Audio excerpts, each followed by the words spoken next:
మమతా బెనర్జీ మొత్తం సర్కాంచిపోయింది, పిచ్చి తారాస్థాయికి లేచిపోయింది. మళ్ళీ ఈమెని దీదీ అందామా డాయన్ అందామా ఇక నాకు అర్థమవుతలేదు, కానీ మహిళ అయిపోయింది. లేకపోతే ఒక రేంజ్లో మనం వేసుకోవచ్చు. ఇప్పుడు బెంగాల్లో ఆమె ఏమన్నదంటే అమర్ బాల్ లాగేనా అని చెప్పి ఆమె మాట్లాడేది.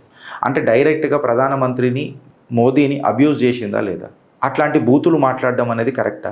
ఒక పొలిటికల్ స్పీచ్ మాట్లాడుతున్నప్పుడు మమతా బెనర్జీ పీఎం మోదీని ఇష్టం వచ్చినట్టు డెరిగేటరీ రిమార్క్స్ మాట్లాడుతున్నారు అని అంటే ఇది ఫస్ట్ టైం అని అనుకుంటే ఒక మాట, బట్ ఈ ప్యాటర్న్ అనేది నడుస్తూనే ఉన్నది.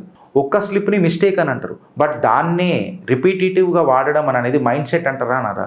And the so called opposition కూడా మోదీ మీద ఇదే చేస్తుంది. మోదీ ఎన్నిసార్లు తిట్టిపిచ్చుకున్నా ఒక్కనాడు కూడా వీళ్ళ గురించి నెగటివ్ మాట్లాడలే, అబ్యూజివ్ లాంగ్వేజ్ యూజ్ చేయాలి. ఇలా భారత్లో దీని మీద ఒక స్ట్రాంగ్ డిబేట్ జరగాలి ఫ్రెండ్స్. ఇట్లాంటి చీప్ ఇన్సల్ట్స్లను, ఇట్లాంటి చీప్ రాజకీయ నాయకులను తువాళ్ళ చెప్పు చుట్టి పీతి లద్ది కొట్టాలా రాజకీయంగా. ఇది ఫ్యాక్ట్. వీళ్లకు సత్తా అనడం అని అంటే మనం పత్తా లేకుండా పోవడమే. అదే ఇప్పుడు నేను సోనియా గాంధీ గారి మీద ఏమన్నా మాట్లాడితే నేను బతకగలుగుతానా? రాహుల్ గాంధీ గారి మీద మాట్లాడితే బతకగలుగుతానా? తెలంగాణలో ఎక్కడ లేని పౌరుషం వస్తుంది రేవంత్ రెడ్డికి. పోనీ రేవంత్ రెడ్డి మీద మాట్లాడినా ఊకుంటారా? కానీ వీళ్ళు మాత్రం ఇష్టం వచ్చినట్టు మాట్లాడతారు, అడ్డగోలుగా మాట్లాడతారు, అడ్డమైనవి మాట్లాడతారు. నువ్వు నేను చూసుకుంటూ కూర్చోవాలి.